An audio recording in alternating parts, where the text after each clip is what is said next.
चाहता हूँ कि हमारा मज़हब गलत नहीं है, उसमें गलतियाँ जिस पे सवाल करना चाहूँ। भाई साहब आपका नाम क्या है? रावल राम। रावल राम। जी जी रावल राम ने एक अच्छा सवाल पूछा। जी। उसने कहा कि उनकी मजहब किताब में भी ज़िना हराम है, बिल्कुल सही फरमाते। उनके मजहब में लिखा हुआ है कि शराब हराम है, बिल्कुल सही फरमाते। आपने अगर मेरी तकरीर सुने हिंदुइज्म और इस्लाम में यकसानियत, आपने सुने वो तकरीर को? जी जी। अच्छा, वो तकरीर में लिखा है हिंदू मजहब में दो किस्म के किताबें हैं, एक श्रुति और एक स्मृति। श्रुति मतलब वो किताब जो भगवान की तरफ से आती, भगवान की तरफ से। स्मृति वो किताब जो इंसानों ने लिखी है। श्रुति में आता है वेद एंड उपनिषद, स्मृति में आता है महाभारत, रामायण, भगवत गीता, मनुस्मृति एटसेट्रा। आप अगर पढ़ेंगे आपके छंदोग्य उपनिषद तो श्रुति है, छंदोग्य उपनिषद चैप्टर नंबर 6 सेक्शन नंबर 2 श्लोक नंबर 1, नाकस्य कसिज, भगवान एक ही है, दूसरा नहीं है। बिल्कुल भगवान एक है, दूसरा नहीं है। बिल्कुल। आपके किताब में लिखा है श्वेताश्वेतर उपनिषद चैप्टर नंबर 6 श्लोक नंबर 9, नाकस्य कसिच जनिता न पदीपा, नाकस्य कसिच जनिता न चदीपा। मतलब उस भगवान का, उस भगवान के कोई वालिदैन नहीं है, ना माँ है ना बाप है ना बच्चे है। सही लिखा है श्वेताश्वेतर उपनिषद में चैप्टर नंबर 4 श्लोक नंबर 19, न तस्य प्रतिमा अस्ति। प्रतिमा के मानी होती है संस्कृत में अक्स, picture, photo, statue, idol, painting. ना तस्य प्रतिमा अस्ति, उस भगवान की कोई अक्स नहीं, कोई पेंटिंग नहीं, कोई पिक्चर नहीं, कोई फोटो नहीं, कोई स्टैच्यू नहीं, कोई स्कल्पचर नहीं। ये लिखा है यजुर्वेद चैप्टर नंबर 32 श्लोक नंबर 3 में भी, ना तस्य प्रतिमा अस्ति। तो आप अगर भगवान को मानते हैं और भगवान की मूर्ति बनाते हैं तो गलत है। आपके किताब के हिसाब से कुरान मजीद को बाजू रखो, हदीस को बाजू रखो। आप मूर्ति पूजा में मानते हैं भाई साहब? सर मैं सिर्फ कृष्ण भगवान की मूर्ति पे मानता हूँ, अदरवाइज देवता हैं वो, मतलब उन पे सजदा नहीं कर सकते। अच्छा। सिर्फ कृष्ण भगवान को सजदा कर सकते, उसकी मूर्ति भी जायज़ है। ये कहाँ लिखा है कि कृष्ण भगवान की मूर्ति जायज है? किधर लिखा है? वो सर मेरे हिसाब से वो खुदा है हमारा, इसलिए। बराबर, हमारे हिसाब से मैं भी अल्लाह में मानता हूँ, लेकिन अल्लाह की मूर्ति नहीं बना सके वो ही अल्लाह में मानता हूँ। अगर अल्लाह की मूर्ति बना सके तो वो अल्लाह ही नहीं है। वलम यकुल लहु कुफुवन अहद। नारे तकबीर। भाई हमारे गैर मुसलमान भाई मुझसे सवाल पूछ रहे। तकबीर अच्छी बात है, लेकिन अभी सवाल जवाब हो रहा है। तो मेरी दरख्वास्त है कि जब गैर मुसलमान भाई पूछते तो उन्हें डरने लगना चाहिए। उन्हें लगना चाहिए कि आपस में हम भाईचारा है। सही। उनको डरने लगना चाहिए। डरते नहीं माशाल्लाह, लेकिन आप ऐसा मत करो कि वो डर जाए। नहीं नहीं बराबर ना? तो आप डरिए मत भाई साहब, खाली तकबीर कह रहे। नहीं सर। तो हमारे हिसाब से जी जिस की मूर्ति बना सके वो अल्लाह ही नहीं, और ये वेद में भी लिखेला है। आप इस्कॉन में मानते हैं? सर वो तसव्वुर है, वो हमें भी पता है कि उसमें खुदा नहीं है, वो एक तसव्वुर है। हमारे इसमें खुदा का तसव्वुर करते मूर्ति बनाए तो गलत है। तो यही मैं कहता हूं, आप अपनी किताब का अमल नहीं कर रहे। आप अपनी किताब का सही अमल करेंगे तो आप भी जन्नत में जाएंगे। सही बात है, बिल्कुल। तो कुरान में नहीं करते ना हम अपना मजहब पे, मतलब फॉलो नहीं करते सही तरीके से। जी जी। मेरा फॉर्मूला बहुत इजी है। सही। कुरान मजीद में लिखा है सूरह इमरान में सूरह नंबर 3 आयत नंबर 64 में, तालऊ इला कलिमतिन सवाइम बैना बैनकुम, आओ हम उस बात की तरफ जो आप और हम में यकसा है। सही।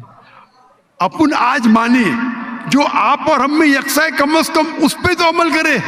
मेरा फॉर्मूला यूनिवर्सल है, पूरा भाईचारा है। मैं कहता हूं भाई बाइबल को लेके आओ, वेद को लेके आओ, कुरान को लेके आओ।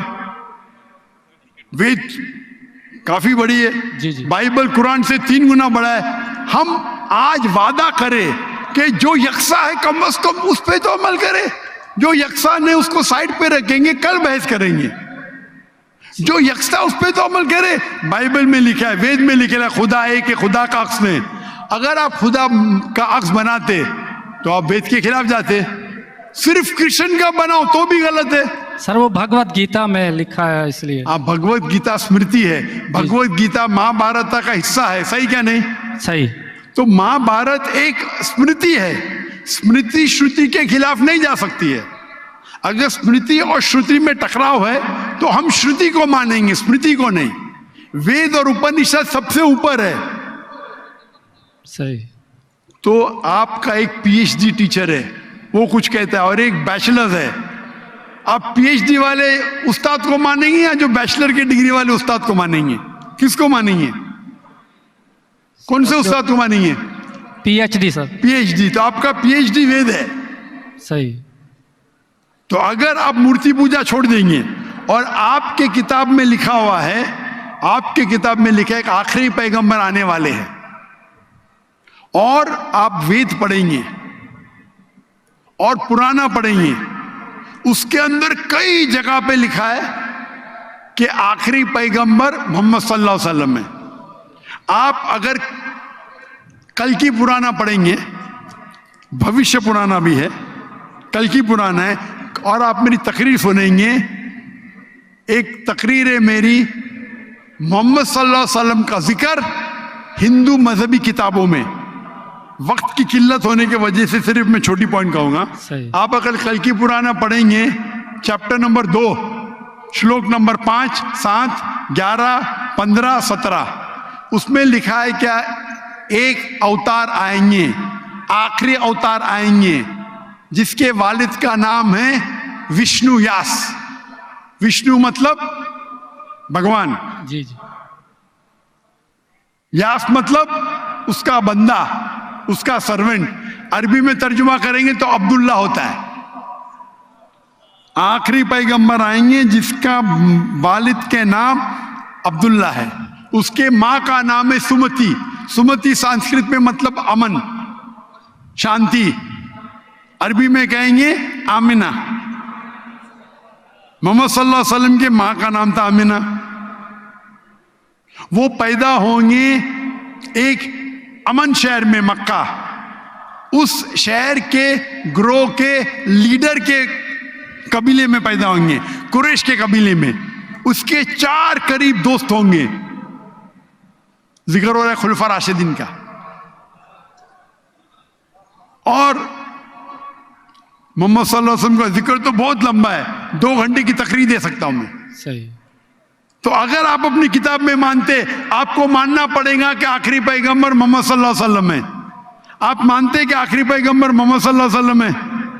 सर मैं पढ़ी नहीं है, मैं भी बस ऐसे मतलब कोई सही तरीके से नहीं पढ़ा है, इसलिए मुझे पता नहीं है उसमें। नहीं पढ़ा तो गलती किसकी? मेरी है? मेरी गलती है, मैं मान रहा हूँ। तो आप हमारे ऐसे करोड़ों लोग हैं जो नहीं फॉलो करते हमारे मजहब को, इसीलिए हिंदुस्तान में जब मेरी तकरीर होती है, जी जी, तो हिंदू का मजमा इससे बड़ा होता है। बिल्कुल। हिंदू जब मेरी तकरीर सुनते कहते कि 2 घंटे में हमने वो सीखा जो हमने 40 साल हमें पता नहीं था।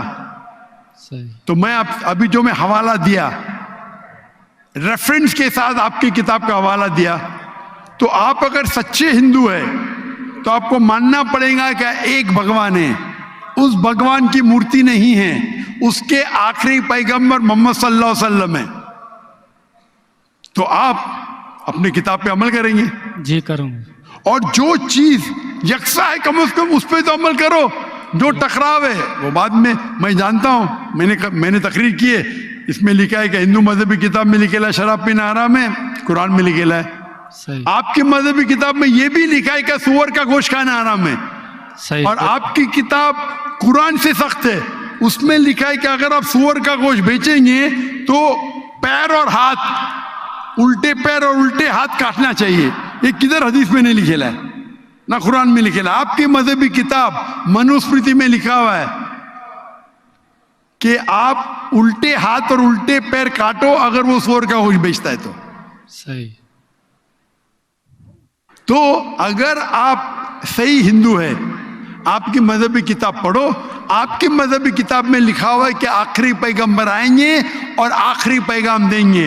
आखिरी पैगंबर मोहम्मद सल्लल्लाहु अलैहि वसल्लम है और आखिरी पैगाम है कुरान मजीद। सही। तो अगर आप सच्चे हिंदू हैं तो आपको कुरान मजीद और मोहम्मद सल्लल्लाहु अलैहि वसल्लम की बात मानना पड़ेगा। आप देखेंगे हिंदुस्तान में हजारों की तादाद में हिंदू इस्लाम कबूल किए। अल्लाह हिदायत दिया, मेरे वजह से ने अल्लाह ने उन्हें हिदायत दिया कि मेरे तकरीर के बाद कई लोग, चाहे मजमे में चाहे घर पे, अल्लाह उन्हें हिदायत दे रहा है। मैं आपसे पूछना चाहता हूं, आप मानते हैं कि अल्लाह के आखिरी नबी मोहम्मद सल्लल्लाहु अलैहि वसल्लम है? सर मैंने अभी देखना है, जाकर पढ़नी है किताब, अगर उसमें है तो ठीक है, सही बात है। तो मेरी आपसे दरखास्त है कि आप मेरा वीडियो कैसेट जी हिंदुइज्म और इस्लाम में यकसानियत देखिए जी। और उसको देखने के बाद अगर कोई सवाल है तो मुझसे पूछिए। अगर आपको यकीन आता है तो हक है, तो मैं आपको दावत देता हूं कि हक का पैगाम को एक्सेप्ट करो और इंशाअल्लाह ये आपके लिए राह नजात बनेंगी इंशाअल्लाह।